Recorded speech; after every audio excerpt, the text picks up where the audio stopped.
bika, aku berlindung kepadamu minal khubuthi, dari setan laki-laki, wal khaba'ith, dan setan perempuan. Nah, di zaman itu ketika ngomongin hal khala gitu ya, kita sih terjemahinnya Pak kamar mandi. Kita terjemahinnya kamar mandi karena yang ada di kita tempat buang air itu ya kamar mandi, atau sering juga diterjemahin dengan toilet atau WC dan sejenisnya. Tapi kalau kita perhatikan di masa Rasulullah, yang namanya kamar mandi, toilet, WC itu nggak ada. Dan khala itu ternyata mengacu kepada gurun pasir di luar pemukiman penduduk Madinah. Jadi al-khala itu dalam bahasa Arab ya al-makan alladhi yakhlu an nas, tempat yang khala, yang enggak ada orang, yakhlu, yang sepi dari orang-orang, menyepi gitu Pak, ya kan? Nah, ini jadi unik. Kenapa? Karena di kita zaman sekarang nggak bisa, kalau kita mau buang air besar nih, kita cari tempat yang sepi, kita besok ke kebun gitu. Kebun itu nggak ada, udah jadi kontrakan semua, udah nggak ada tempat buat besok gitu. Kalau di kampung zaman dulu mungkin masih bisa Pak, kita ke kali, kita ke kebun gitu ya. Atau Jakarta dah, Jakarta tahun 60-an, tahun 70-an itu jadi lirik lagunya Bin Slamet yang lagu apa yang nonton Cowboy itu Pak. Lagunya Benyamin yang nyanyi Pak, ulang-ulang injak gituan. Nah, itu ulang-ulang injak gituan karena orang pada buang air besar barangan tuh Pak, di lapangan, di mana, di jalanan gitu, barangan aja. Natal di zaman Nabi ya di padang pasir. Yang namanya khala atau tempat kamar mandi, kita di kamar mandi sekarang. Di sana nggak ada, di tempat yang luas seluas-luasnya. Dan kemudian karena di tempat yang luas ya, maka dilakukannya itu bukan pada siang hari, pada malam hari. Kenapa? Ya karena kalau siang malu sama onta, gitu ya. Dan disitulah kemudian berlaku larangan Nabi. Idza jalasa ahadukum li hajatihi fala yastaqbilul qiblata wa la yastadbiruha. Kalau kamu menunaikan buang hajat, janganlah kamu menghadap kiblat ataupun kamu membelakanginya. Kenapa? Ya karena di tempat yang nggak ada temboknya. Nah disitulah Nabi mengatakan jangan menghadap kiblat dan jangan membelakanginya, tapi hadaplah ke barat atau hadaplah ke timur gitu ya, biar tidak istilahnya ya nggak sopan gitu ke Ka'bah gitu ya. Nah kemudian Nabi juga bersabda, bila kamu buang hajat, hendaklah kamu menutup tabir. Bila tidak ada tabir, maka menghadaplah ke belakang. Nah jemaah sekalian yang dirahmati Allah, hal-hal yang ada di zaman Nabi itu, ya, gimana kemudian kita bisa mengimplementasikannya di zaman sekarang? Tentu kita harus sepakat dulu prinsipnya. Prinsip-prinsipnya itu apa, gitu ya? Dan kemudian apa yang mau diambil dari prinsip-prinsip itu untuk bisa diterapkan di zaman sekarang. Yang pasti nggak mungkin kalau tempatnya di lapangan terbuka. Kalau zaman sekarang ya, nggak mungkin. Tapi ada poin-poin penting di balik dari kenapa Nabi melakukannya di padang pasir. Gini Pak. Karena di zaman Nabi itu belum ada yang namanya septic tank, ya. Dan juga belum ada yang namanya saluran pembuangan, dan juga belum ada yang namanya leher angsa. Nah, sesuai dengan perkembangan zaman, ya, umat manusia kemudian sudah bisa bikin konsep buang hajat itu nggak harus ke kebun, nggak harus ke lapangan, nggak harus kemana-mana, biar nggak terjadi yang namanya talawus atau pencemaran, maka dibuatlah yang namanya septic tank. Nah ini maksudnya apa? Maksudnya begini Pak, kalau di zaman Nabi di padang pasir itu kan padang pasirnya kan emang terang banget Pak. Berapa sih jumlah penduduk Madinah di zaman Nabi? Cuman 15. Nah padang pasirnya seluas itu kan. Jadi ya nggak terjadi pencemaran. Tapi kalau jumlah penduduknya sudah meningkat 10 kali lipat, 20 kali lipat, 30 kali lipat, pasti banyak yang kena ranjau itu Pak, saking banyaknya penduduk, ya kan. Kalau penduduknya masih jarang-jarang, ya langsunglah ke kubur sama pasir gitu Pak. Nah kalau penduduknya banyak banget pada buang hajatnya pasir, padang pasirnya jadi bau Pak, begitu. Maka penemuannya adalah bagaimana itu ditampung saja di satu bak penampungan yang kita sebut dengan septic tank atau jamban gitu istilahnya, atau kalau zaman kita agak kesenian tuh namanya comberan. Comberan itulah dibikinin helikopter gitu Pak. Jadi orang kalau pengen buang hajat ke situ, jatuhnya ke comberan itu, nggak di mana-mana gitu Pak. Itu udah penemuan yang udah lumayan bagus gitu ya. Walaupun belum bagus-bagus amat. Kemudian di zaman modern lagi, ya di zaman modern lagi dibuatlah saluran, ya pembuangan. Jadi kamar mandinya itu di dalam rumah sama, muncrat juga, ya mental-mental gitu, nempel lah ke baju kita, nempel lah ke lantai juga gitu kan. Makanya kamar mandi Pak, lantainya itu udah pasti najis. Kenapa? Karena ya metodenya adalah orang buang air kecil, orang buang air besar itu ada muncratannya. Nah sehingga di beberapa masjid saya perhatikan antara WC dengan tempat wudhu itu dikasih air, biar nanti orang dari WC sebelum ke tempat wudhu lewatin air dulu, dia ngerobok dulu di situ biar najisnya nggak kebawa-bawa ke tempat wudhu gitu Pak. Kenapa? Karena memang konsep kamar mandi basah itu memang kelemahannya adalah najisnya kemana-mana Pak, mesti disiram, kadang-kadang yang nyiram kagak ada gitu Pak. Nah itu kelemahannya sebenarnya, tapi itu udah lebih bagus daripada di gurun pasir, itu aja sih sebenarnya. Nah kemudian ada upaya, walaupun bukan kita ya yang ngembangin. Saya tuh ketemunya di Jepang malah. Saya pernah nginep di rumah salah satu mahasiswa kita yang sudah berkeluarga di sana, bahkan sudah kerja di sana, punya rumah. Jadi ini rumah gaya orang Jepang. Itu saya bingung Pak, ketika numpang ke kamar mandi dikasih training dulu, karena dia kamar mandinya Pak bukan cuman kering, tapi kamar mandinya digelarin karpet kayak masjid gini Pak. Kamar mandi lantainya bukan keramik, lantainya karpet. Nah kan saya mikir, lah apa kagak najis lu dikasih itu, kagak bisa disiram kan karpet itu. Tapi ternyata menarik diskusinya. Kenapa? Karena klosetnya, konsepnya adalah kloset bukan jongkok Pak, duduk. Nah sambil duduk itu Pak, kan lubang tuh Pak ya, didudukin sehingga kalau dia kencing, dia BAB itu najisnya nggak kemana-mana, nggak muncrat, nggak mantul, nggak kesono kemari, karena lubangnya di situ, ya didudukin sama dia, ya udah najisnya di situ doang. Satu. Yang kedua, kalau itu kita punya. Yang kedua ini yang kita nggak punya Pak, cari di Mitra 10 apa di IKEA juga belum ketemu saya. Itu klosetnya, itu bisa nyebokin kita ya, dan ngeringin Pak. Kalau yang nyebokin mungkin sekarang udah ada, tapi ngeringin Pak. Nah ini yang belum ada.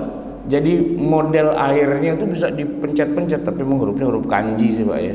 Jadi yang airnya kecil, airnya deras banget dan sebagainya, bahkan kehangatannya juga ada, mau anget gitu ya, mau anget-anget kuku atau mau dingin itu mau panas gitu. Di sana kan suka ada musim panas, musim dingin gitu kan. Nah jadi Pak, saking itu bagusnya klosetnya itu, sehingga kita nggak perlu pakai tangan Pak untuk cebok, yang nyebokin klosetnya gitu, yang nyebokin klosetnya, sehingga tangan kita kering, kaki kita kering, ya kan, lantainya kering, makanya dia berani pasang karpet. Jadi udah selesai gitu cebok, terakhir pencet pengering Pak.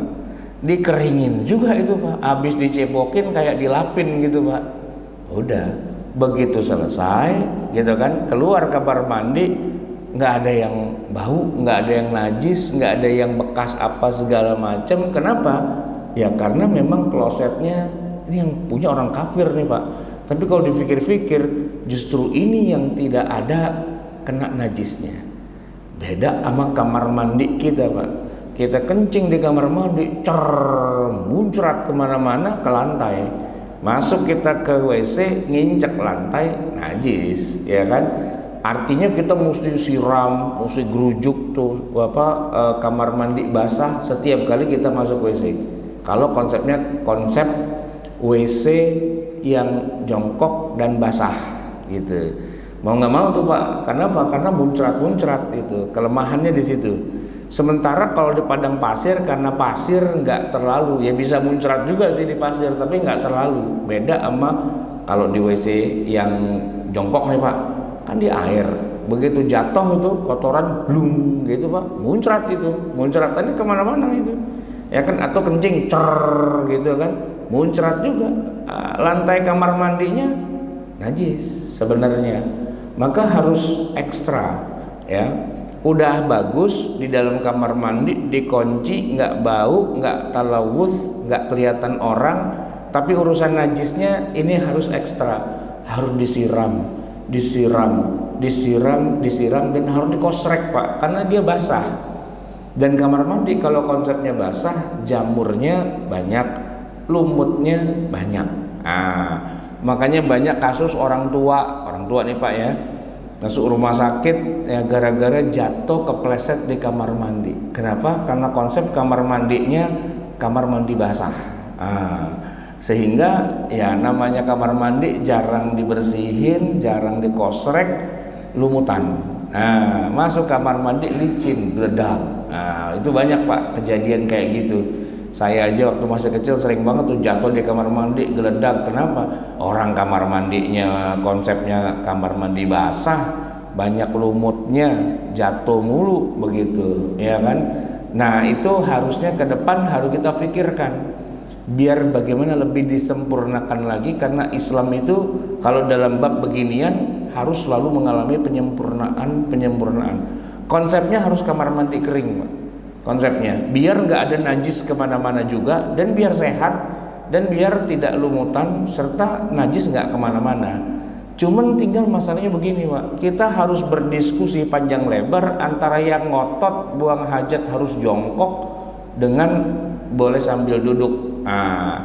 Kenapa? Karena hadisnya menyebutkan Nabi itu jongkok memang, ya, nggak duduk, nggak duduk Pak, nggak berdiri juga, jongkok. Maka sebagian orang mengatakan intinya tuh jongkoknya gitu, sehingga banyak orang yang nggak mau pakai kloset duduk karena dianggap nggak sesuai sunnah.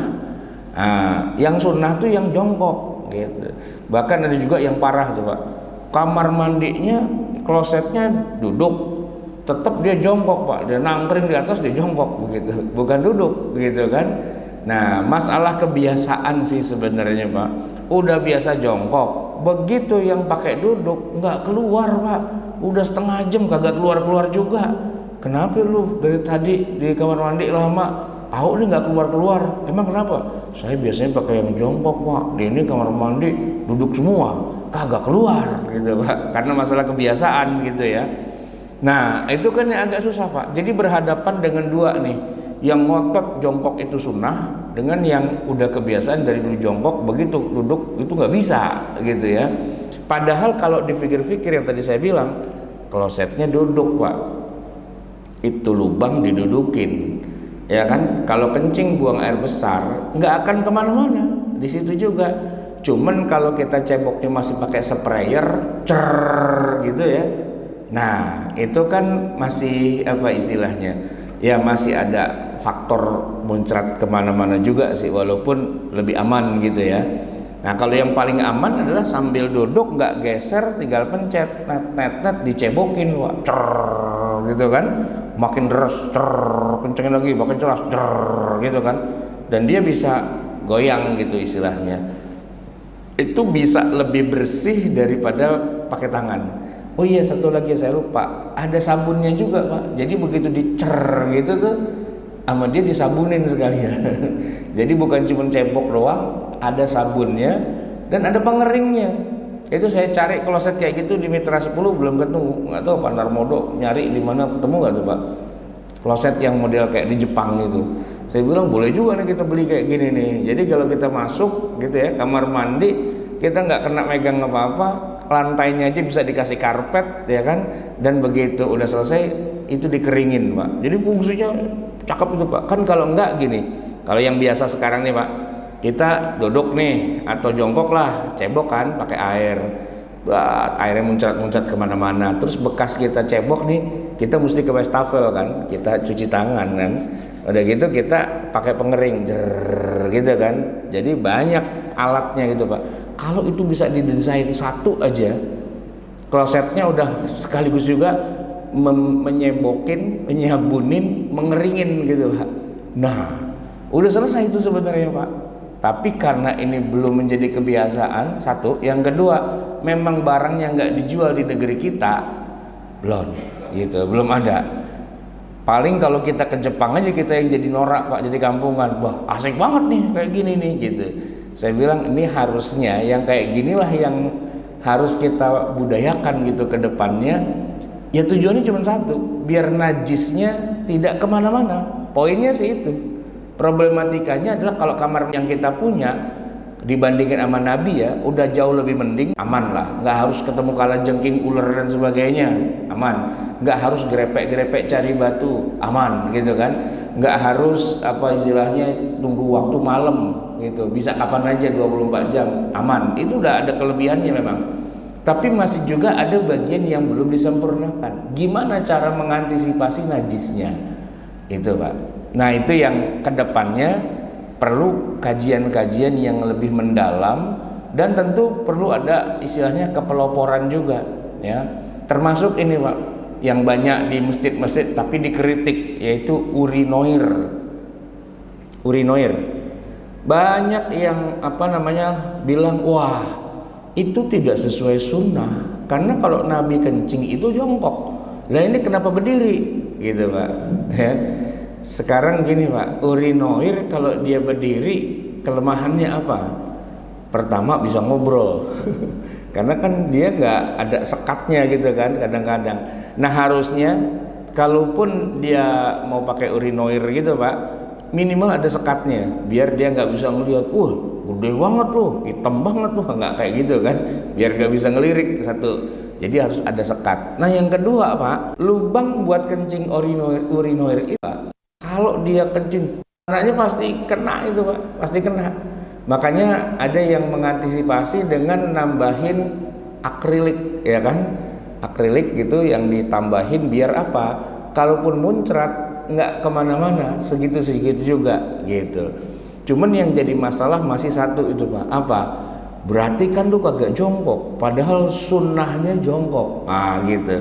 Atau ketentuannya harus jongkok, maka saya punya dosen di Lipia itu Pak, dia bilang ini urinoir mamnu, haram, gitu, nggak boleh. Kenapa?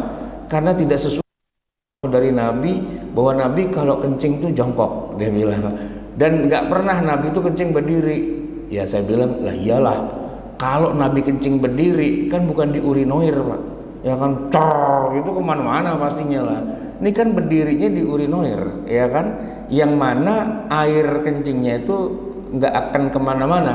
Iya sih, nggak kemana-mana emang Pak. Berarti nggak perlu digerujuk gitulah, ya kan? Nggak perlu istilahnya nggak perlu harus bikin kamar mandi khusus buat kencing doang gitu. Kalau cuma kencing doang pakai urinoir, terus tapi kelemahannya tadi masih belum sempurna banget gitu ya. Sama muncratannya nggak terlalu, ya kan? Bisa ada lubangnya. Ya kan, lubangnya pas gitu dengan kemaluan bapak-bapak saya, kalau emak-emak saya juga bingung bagaimana gitu ya. Nah kalau pas sama lubangnya, ya dia muncratnya di dalam lubang itu aja, nggak kemana-mana. Itu mau sambil jongkok bisa, harusnya tuh Pak ya. Kalau emang harus jongkok nih, jongkoklah. Nah tapi kalau menurut saya yang nggak jongkok-jongkok amat, tapi juga nggak berdiri, yang paling cakep ya tadi di kloset duduk, itu udah paling pas tuh Pak. Bapak duduk di situ, ya kan? Duduk nih lubang, didudukin, terus kencing di situ, gitu kan? terus pencet, dicebokin sendiri, udah aman itu. Jadi sebenarnya nggak usah pakai urinoir sih sebenarnya gitu kan. Malah kalau orang barat saking pedenya Pak, dia pasang kloset itu secara terbuka. Secara terbuka dalam arti kalau kita kan kloset tapi dalam kamar mandi, kalau dia kloset ada banyak tuh 2, 3, 4, 5, dia sambil ngobrol gitu sambil ngebom gitu, tanpa merasa malu gitu ya. Nah karena dia juga apa namanya nggak punya rasa malu sih. Kalau kita ya tetap aja harus istitar lah ya kan, harus ada ruangan yang ketutup dan sebagainya. Yang kalau dalam pandangan saya ya bukan urinoir sih, karena itu masih berdiri, setidak-tidaknya duduk lah. Atau kalau mau jongkok tapi yang jongkoknya itu gini Pak, kayak kloset duduk tapi rendah, jadi jatuhnya ya duduk juga sih, cuman duduk kayak duduk di dingklik itu Pak, kata orang Jawa dingklik itu apa sih kita, jongkokan. Nah jongkokan kan jongkok tuh kan, tapi jongkok tapi ngepas gitu Pak. Kalau jongkok yang biasa karena dia kebuka, misalnya kotoran jatuh, belum muncrat Pak gitu. Nah ini mestinya kalaupun mau jongkok, jongkok aja, kloset jongkok tapi nutup gitu. Dia duduk di lubangnya itu, keluar. Dia terus dicebokin, dikeringin gitu ya, sehingga nggak perlu ada ya kena kotoran apa dan sebagainya. Itu konsep ya, kamar mandi yang islami tapi juga modern. Nah problemnya gini Pak, itu semua berjalan sesuai dengan budayanya. Yang susah tuh Pak masalah budaya. Jadi nggak bisa itu Pak orang berubah tiba-tiba, karena ya kebanyakan kita kalau melakukan itu semua ngikutin budayanya, adatnya, tradisinya, kebiasaan-kebiasaan masyarakatnya. Disuruh berubah nggak bisa gitu, nggak. Ya perlu semacam perubahan generasi untuk bisa sampai ke sana. Baik jamaah sekalian yang dirahmati Allah, jadi kalau kita perhatikan hal-hal seperti ini di 4 mazhab nggak dibahas nih Pak. Kenapa? Karena fikih 4 mazhab ngomonginnya zaman dulu, sementara yang kita lagi omongin ini Pak, ini realitas kita kekinian. Jadi ya kadang-kadang bab fikih 4 mazhab memang nggak mencakup wilayah-wilayah yang kita omongin hari ini. Itu wajar ya. Kalau yang 4 mazhab biasanya ngomongin yang tadi, yang ritual ibadah yang mahdoh banget dari Rasulullah. Tinggal nanti kalau mereka berbeda pendapat, mungkin karena yang satu pakai hadis ini, yang satu pakai hadis itu, yang satu hadisnya dianggap lebih kuat, yang lain menganggap yang ini yang lebih kuat, dan seterusnya gitu ya. Tapi yang kalau barusan kita bahas nih, ini nggak ada kaitannya dengan 4 mazhab, tapi dengan pemikiran yang ya karena ini di luar ritual ibadah sih. Sebagian orang menganggapnya ibadah, padahal ini bukan ibadah. Ya ini ibadah, tapi pakai logika gitu Pak. Intinya gimana agar tidak terjadi pencemaran, 1, tidak kelihatan orang, 2, dan aman dari najis. Nah itu poinnya sebenarnya. Kalau solusi yang banyak sekarang dilakukan di masjid-masjid itu adalah WC dipisah dengan tempat wudhu, dikasih air yang ngalir. Bapak kalau sholat di masjid Ta'awun itu Pak, mesti kakinya ngelewatin air dulu Pak, ya kan, paling enggak semata kaki, untuk memastikan kakinya tidak najis masuk ke dalam masjid gitu. Nah tapi beberapa masjid yang lain bodoh amat gitu, nggak ada model air-airan kayak gitu, dengan PD-nya habis dari dalam WC langsung ke tempat wudhu gitu. Ya nggak apa-apa sih kalau dia wudhu ya selesai gitu. Cuman masalahnya WC-nya kebanyakan konsepnya WC ya kamar mandi basah. Ah itu dia Pak. Yang mana kita masuk ke WC harus pakai sendal, begitu, dan harus disiram, begitu. Sehingga nanti kedepannya harus difikirkan gimana caranya membangun desain itu yang lebih efektif, yang lebih asik lagi gitu ya, yang lebih praktis gitu, yang tidak harus ngikutin budaya sih sebenarnya. Ini kan bukan masalah budaya, masalah kepraktisan gitu pada dasarnya. Baik jamaah sekalian yang dirahmati Allah, sebelum saya akhiri mungkin ada pertanyaan dari jamaah, silahkan kalau ada yang ingin bertanya. Ya. Mudah-mudahan ini pembahasan Al-Aros 1 kali selesai. Jadi sholat. Pertanyaannya adalah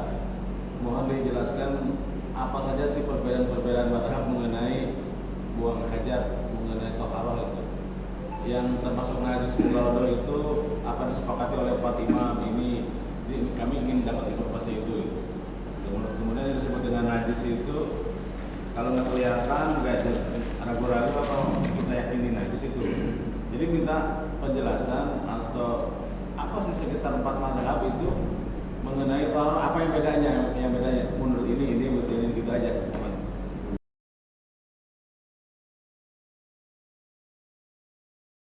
Iya, ya kalau masalah bab najisnya di dalam 4 mazhab itu perbedaannya sebenarnya nggak terlalu jauh ya, hampir sama.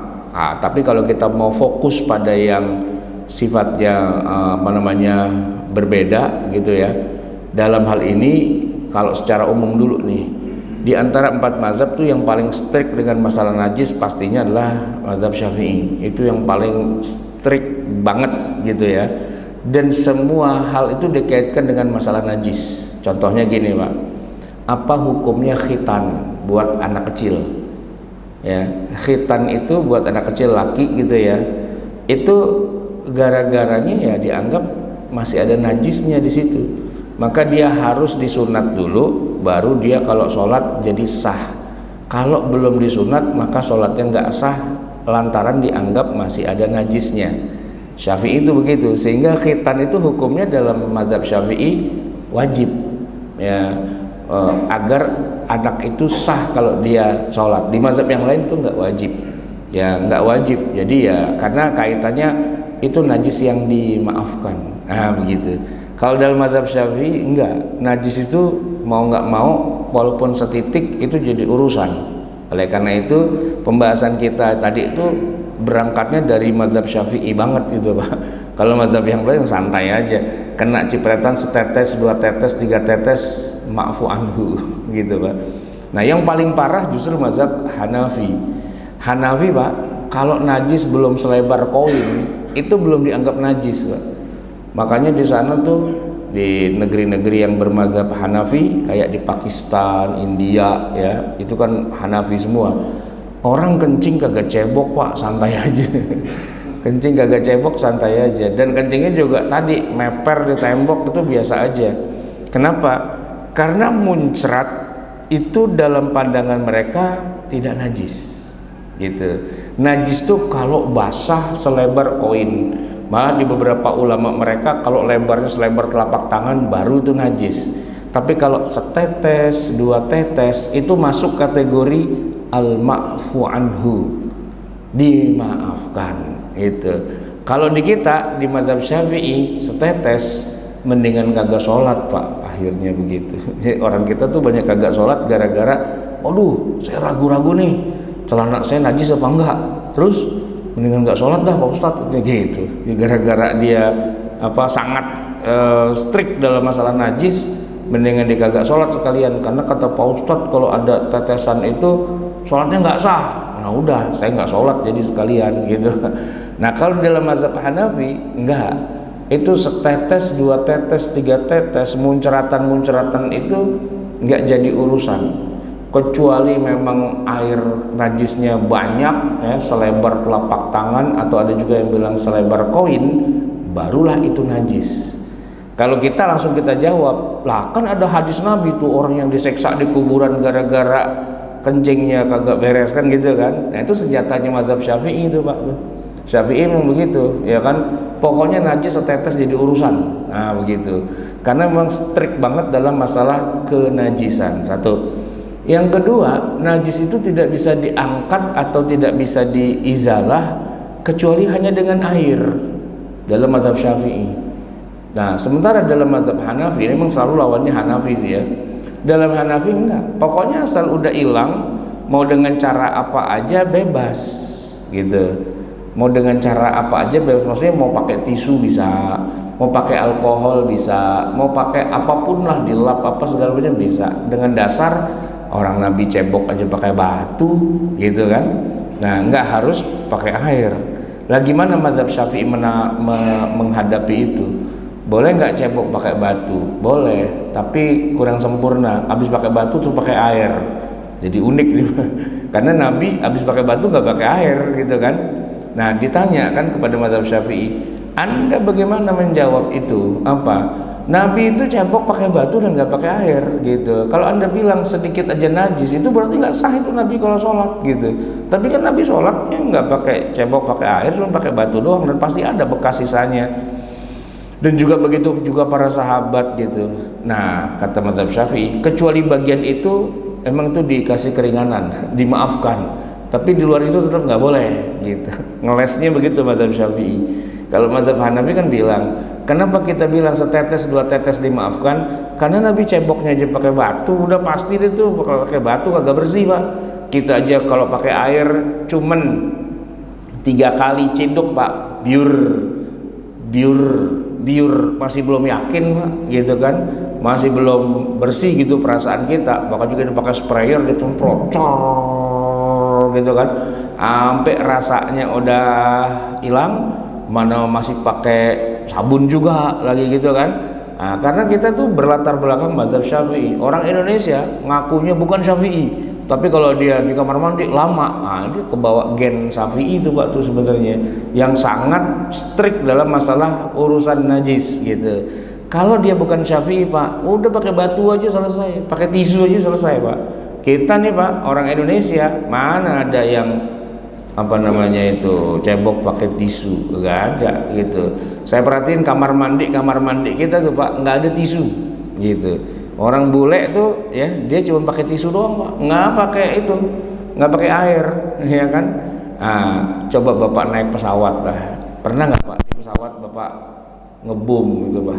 Nah itu ceboknya pakai tisu doang tuh Pak, ya kan. Begitu turun dari pesawat jalannya ngegang Pak, kenapa lu jalan ngegang gitu? Tadi di pesawat buang air belum cebok nih, cuman pakai tisu doang, kagak enak Pak, ya kan? Karena udah jadi falsafah bangsa itu harus pakai air. Nah mazhab Syafi'i itu begitu, kalau darurat nggak apa-apa. Jadi dia anggap Nabi itu darurat seumur hidupnya pakai batu itu, jadi dimaafkan. Nah begitu.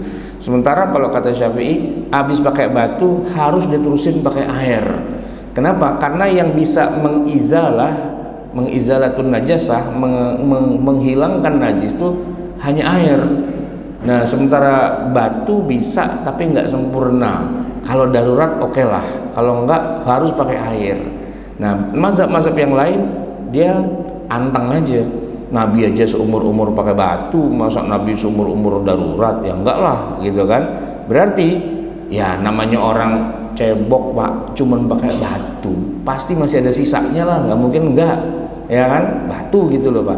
Ya jadi kalau habis kencing tuh masih ada tetesan-tetesan, aman aja lah gitu, Nabi aja aman kok gitu. Adapun hadis yang katanya wah ntar orang di kuburan diseksa, ya gampang dijawab, emang sahih itu hadis, gitu doang sih Pak, selesai gitu ya.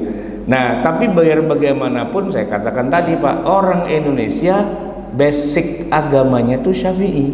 Jadi walaupun dia nggak setuju dengan mazhab Syafi'i atau nggak ngaku atau merasa malu dengan kesyafi'iannya, begitu dia buang air dia nggak pakai batu, tetap aja dia cebok pakai air, dan lama dan banyak airnya buat cebok itu. Kenapa? Alam bawah sadarnya membuktikan bahwa DNA-nya dia adalah Syafi'i. Kenapa? Orang dia hidup di Indonesia pasti tercemar dengan gaya berpikir dan apa namanya suasana emosional mazhab Syafi'i. Mungkin kalau dia tinggal di India Pak, ya lain lagi tuh, ya kan, santai aja gitu, dia buang air besar ambil tisu selesai udah gitu, bodoh amat, nggak penting harus pakai air. Kenapa? Nabi aja kayak gitu, begitu kurang lebih. Nah,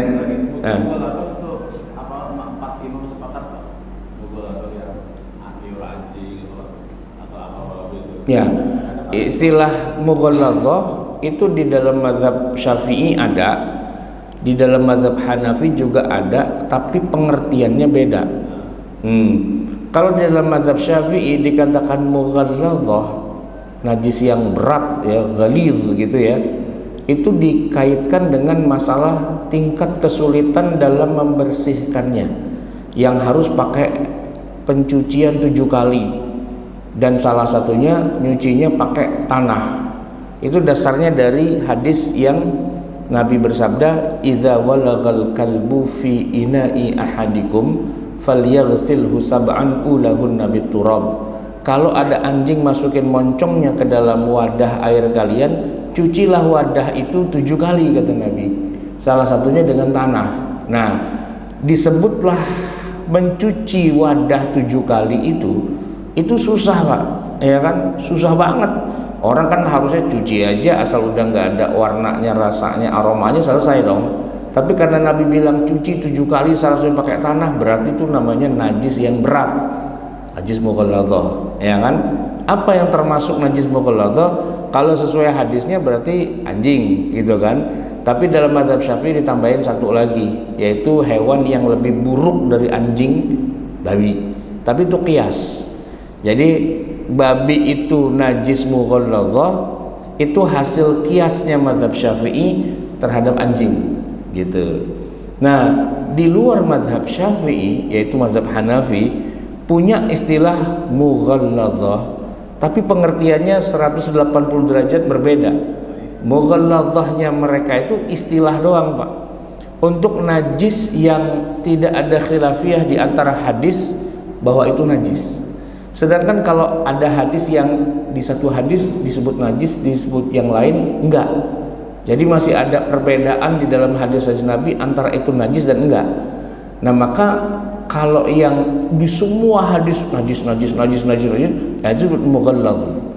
Mughalladh artinya najis yang sepakat semua hadis mengatakan itu najis, gitu. Ya, secara umum semua najis itu mughalladh. Sedangkan kalau yang ada yang bilang najis, ada yang bilang enggak. Di dalam hadis misalnya contohnya adalah kotoran hewan yang hewan itu halal dimakan dagingnya. Katakanlah ayam, kambing, sapi, onta, itu kan halal dimakan dagingnya. Nah, itu sebagian hadis menyebutkan bahwa Nabi pernah sholat di kandang onta, ya kan? Bayangin Pak, kandang onta kan banyak tainya gitu kan. Nabi pernah sholat di kandang kambing, itu kan banyak kotorannya gitu kan, tapi Nabi sholat di situ. Nah, menurut mereka, sudut pandang mereka mengatakan, oh berarti nggak najis itu, gitu kan, nggak najis. Hambali misalnya nggak najis, tai burung dara tuh Pak, burung dara kan boleh dimakan, kotorannya itu tidak najis, gitu. Kenapa? Karena ada hadis tentang hal itu, ya kan. Nah, yang begitu-begitu nggak disebut najis mughalladh, najis yang mukhtalaf. Jadi mughalladh dalam mazhab Hanafi itu najis yang ya istilahnya muttafaq, ya bainal adillah, dari semua dalil bahwa itu najis. Kotoran manusia itu najis, darah najis, kan di Al-Qur'an disebutkan ya hurrimat alaikumul maitatu waddamu wa lahmul khinziri wa ma uhilla li ghairillah dan seterusnya itu. Nah, itu yang disebutkan dalilnya secara qat'i, itu yang disebut najis mughalladhah. Sedangkan yang ada hadis ini boleh, ini enggak, ini boleh, ini enggak, wah ragu-ragu nih kita gitu kan, dihukumi najis juga tapi tidak mughalladh gitu. Nah, tentang najis mughalladhah yang harus dicuci 7 kali itu Syafi'i doang, dan itu hanya 2, anjing dengan babi gitu kan. Di luar mazhab Syafi'i nggak ada istilah najis mughalladhah, ya. Tapi kalau anjing memang harus dicuci 7 kali. Bagaimana dengan babi? Babi nggak masuk. Haramnya iya, babi haram dimakan. Tapi air liurnya babi, ya kalau kita di jalan ketemu babi papasan terus dia cium tangan gitu Pak, babi mana aja lo gitu kan. Ini Pak Ustadz saya mau pulang kandang nih, di salaman gitu sama kita, cium tangan, bekas ini babi nih gitu kan.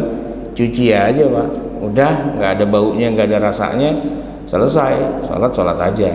Di Syafi'i kagak bisa begitu, cucinya 7 kali, salah satunya dengan tanah. Kenapa? Karena babi naik kelas, dia naik kelas sekelas sama anjing, berdua dia di situ, ya kan. Dalam mazhab Syafi'i itu begitu Pak. Jadi najis mughalladhah ada 2, babi ikut di situ. Kalau di luar mazhab Syafi'i nggak ada. Makanya sekarang kalau saya mau ngetes orang dia tuh terkontaminasi dengan mazhab Syafi'i apa enggak, saya tanya, ente kalau ketemu babi senggolan gitu, cucinya sekali apa 7 kali?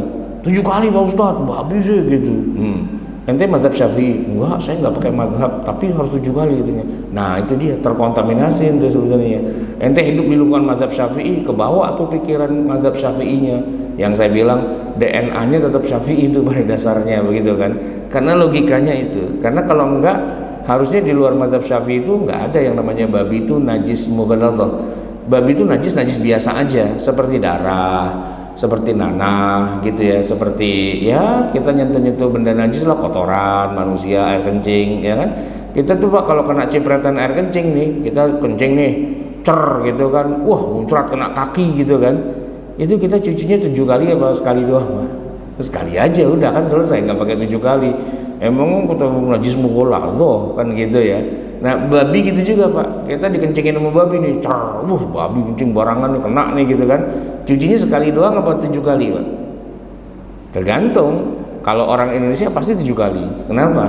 Ya karena di Indonesia mazhab Syafi'i itu udah ya semua orang mazhabnya Syafi'i otomatis walaupun dia kagak ngaku gitu kan.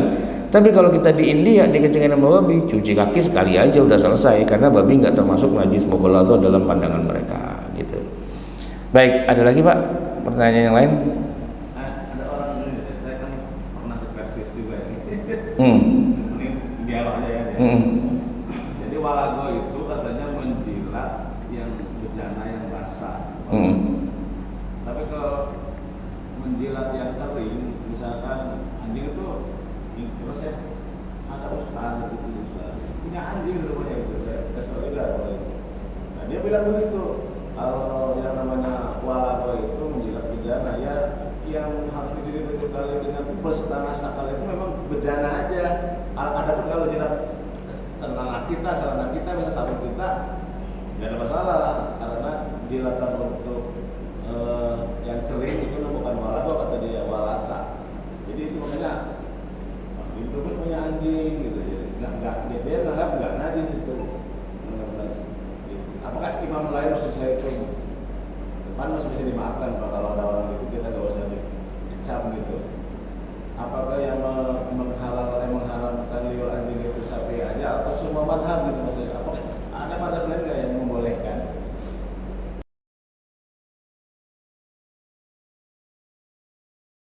Bahwa air liurnya tidak najis gitu ya. Nah itu yang walago dengan walasa itu saya malah baru tumben dengar ya kan. Gini, walago anggaplah menjilat atau sebenarnya sih bukan menjilat. Walago itu artinya kalau menjilat kan yalhas, menjilat ya kan. Anjing itu di dalam Al-Quran disebutkan yalhas, menjilat gitu. Tapi kalau walago itu dia memasukkan moncong ke dalam air gitu kan. Nah dipakai logikanya gini, artinya air liurnya tetap najis.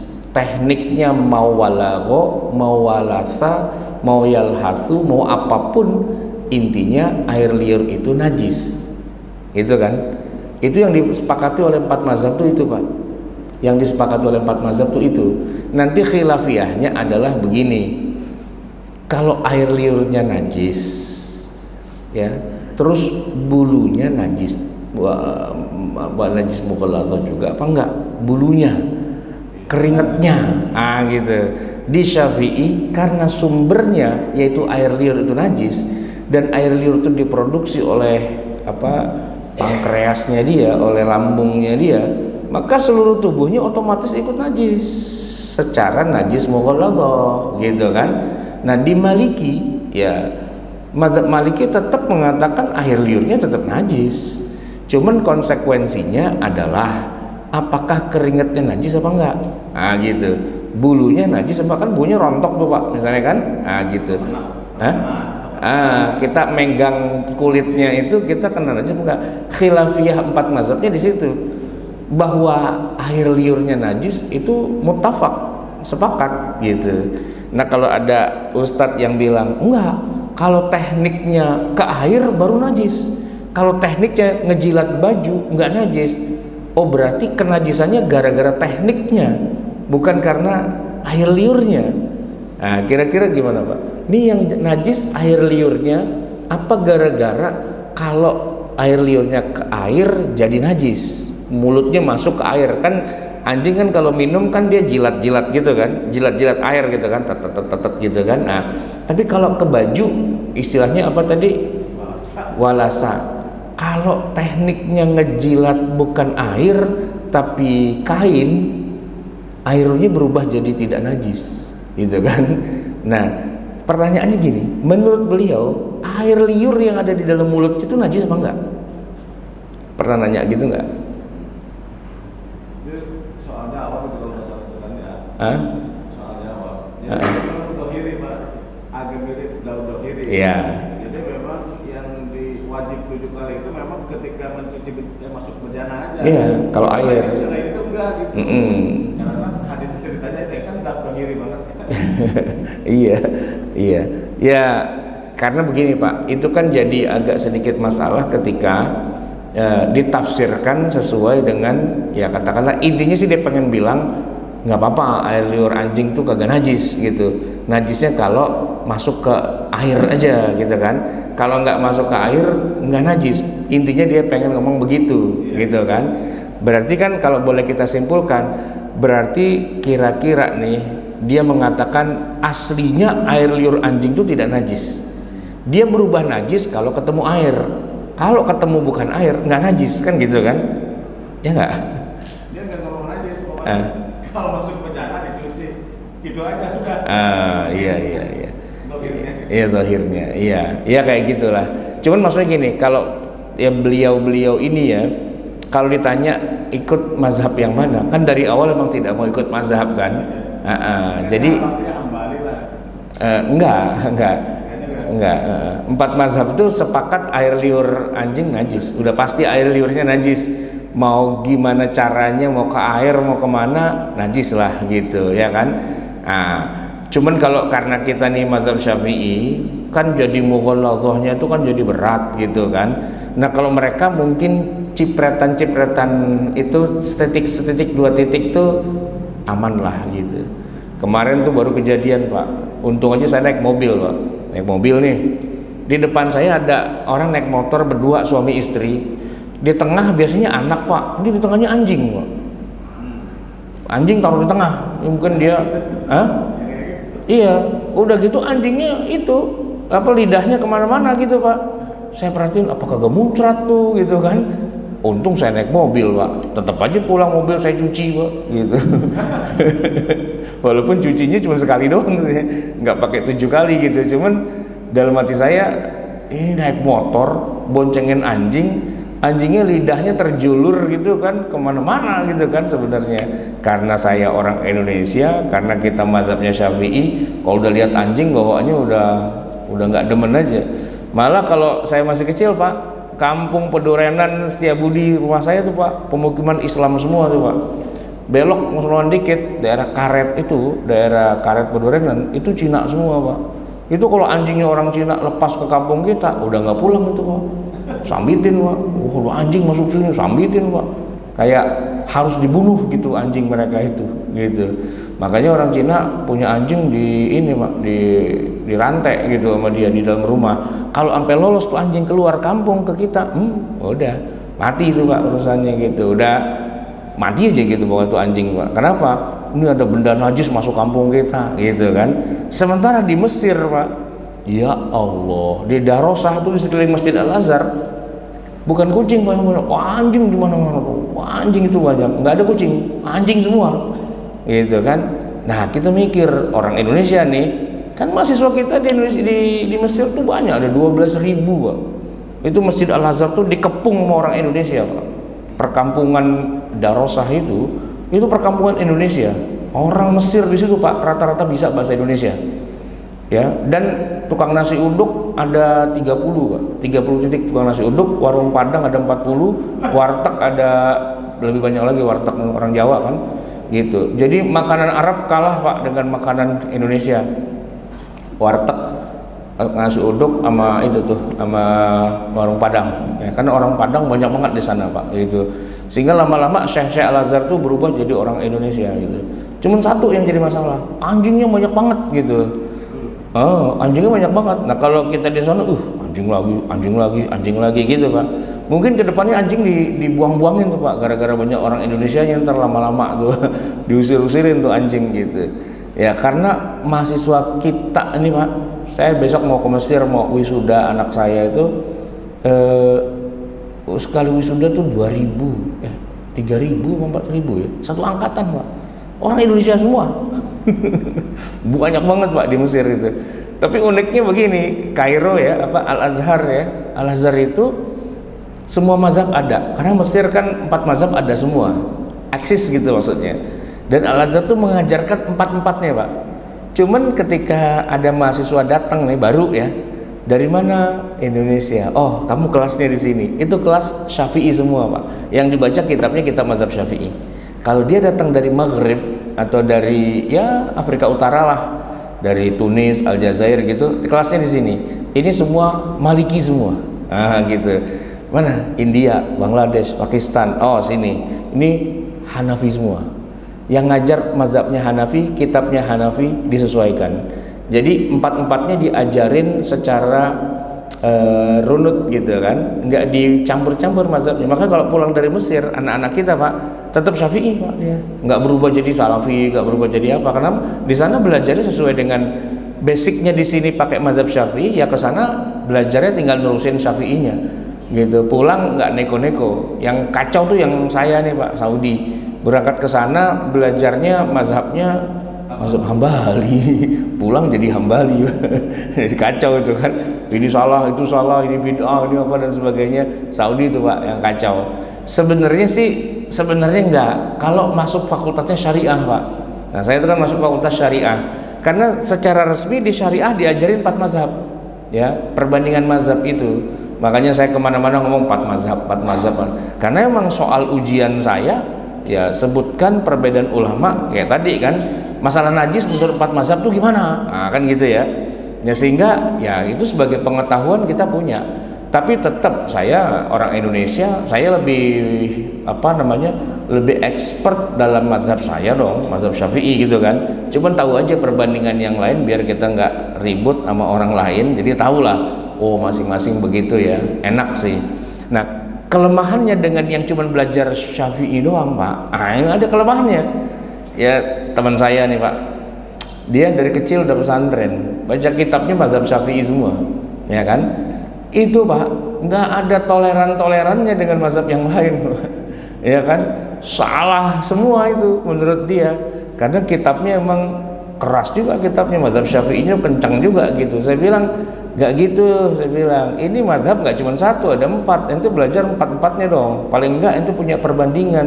Kalaupun berbeda, bukan dalam posisi saling menyalahkan gitu. Berbeda itu adalah keragaman gitu, santai aja. Orang presiden aja sekarang pilih aja 3-3-nya nggak apa-apa, pilih pasangan ini boleh, bagus, pasangan itu bagus, pasangan itu bagus, nggak apa-apa kan, semuanya bagus. Orang dia punya saham di 3-3-nya, santai aja kan. Siapapun pemenang, dialah pemenangnya kan gitu. Mau pakai mazhab Syafi'i bagus, mau pakai mazhab Hanafi bagus, nggak ada yang jelek gitu kan, bagus-bagus aja. Cuman belajar, jangan diudak-udak, dicampur-campur seenaknya lalu bilang ini mazhab hasil campuran. Nah, itu nggak boleh gitu ya. Baik jamaah sekalian, ada lagi pertanyaan? Cukup ya, kita tutup dengan doa. Bismillahirrahmanirrahim. Alhamdulillahirabbil alamin, hamdan yuwafi ni'amahu wa yukafi'u mazidah. Ya rabbana lakal hamdu wa lakas syukru kama yanbaghi li jalali wajhika wa li 'azimi sultanik. Allahumma shalli wa sallim wa barik ala sayyidina Muhammadin wa ala ali sayyidina Muhammad. Rabbana zalamna anfusana wa illam taghfir lana wa tarhamna lanakunanna minal khasirin. Rabbana amanna bima anzalta wa taba'na ar-rasula faktubna ma'asy syahidin. Rabbana la tuzigh qulubana ba'da idh hadaytana wa hab lana min ladunka rahmah innaka antal wahhab. Rabbana atina fid dunya hasanah wa fil akhirati hasanah wa qina adzaban nar. Wa sallallahu ala sayyidina Muhammadin wa ala alihi wa sahbihi wa sallam. Walhamdulillahi rabbil alamin. Wassalamualaikum warahmatullahi wabarakatuh.